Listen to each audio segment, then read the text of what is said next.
ya lammaan urraadhu ya abaadhu wayaa biyya yookaan qeerrottanii ya gaafan jedhu dabballoon oppiidiyoo bariitusaa feesbuukiidhaan maal jedhan beektu namoonni qaamaan illee beeku gurbattii kana qajeelfamni kan kennamuuf asmaraarraa jedhani dhaabni hin galle gaafsan gurbattiin kun shalee abaa'otii jedhan nan eeggadhe guyyaa dabballoonni abaa'oo shane gurbattii kana oppiidiyoon qajeelfamatti kennee jedhan waa tokkoon sinittiin alootiin ani keessa jiru biizii taanu miti kana quba qabaadha.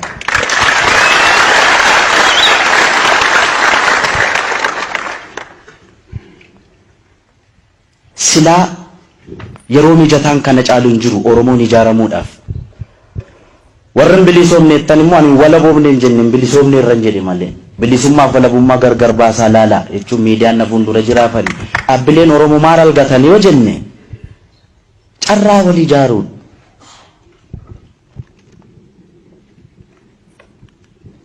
namni kamuu ogummaa qabuun bilisummaadhaan ijaaramuudha. Waggaa 3-4 dura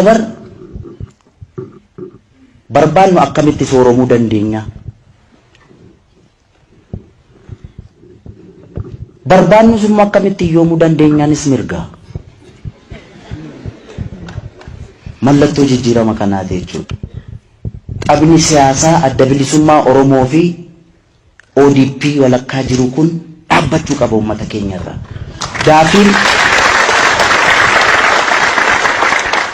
Daafiin malkaa dhagaa kolba galaafataa jedha baankii yeroo baay'ee maal jechuu barbaaddennaan inni malkaa dhagaatti dhalate gudar warra miidhaqanyiitu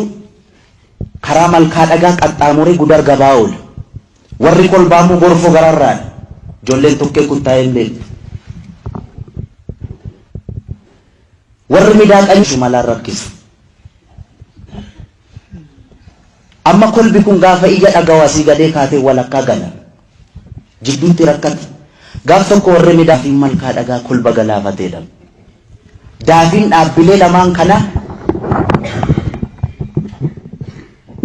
ummata miskiina harka duwwaa qabsaa'ee jijjiirama kana fide jidduutti rakkisaa jira jechuudha. Akka nuti tasgabboofnee of ijaarree egeree biyyattii kanaa maal goone kamirra gorre kamiin haleeli jennaan irra kanniin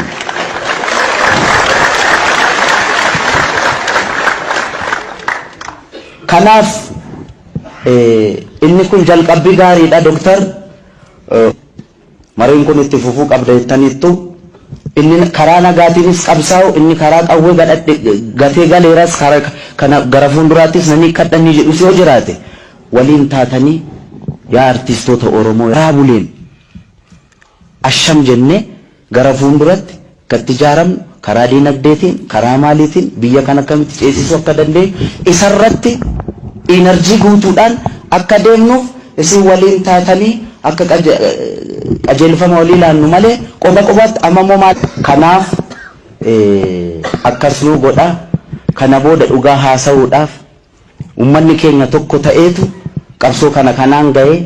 dhaabbilee lamaaniif immoo kan dhaabbilee hafaniif tokkotan nutillee garaa buleen waan barbaanne gochuu dandeenya jechuun barbaada itti yaadeen immoo kanaaf immoo itti guuta xinnoo tureen inshallah.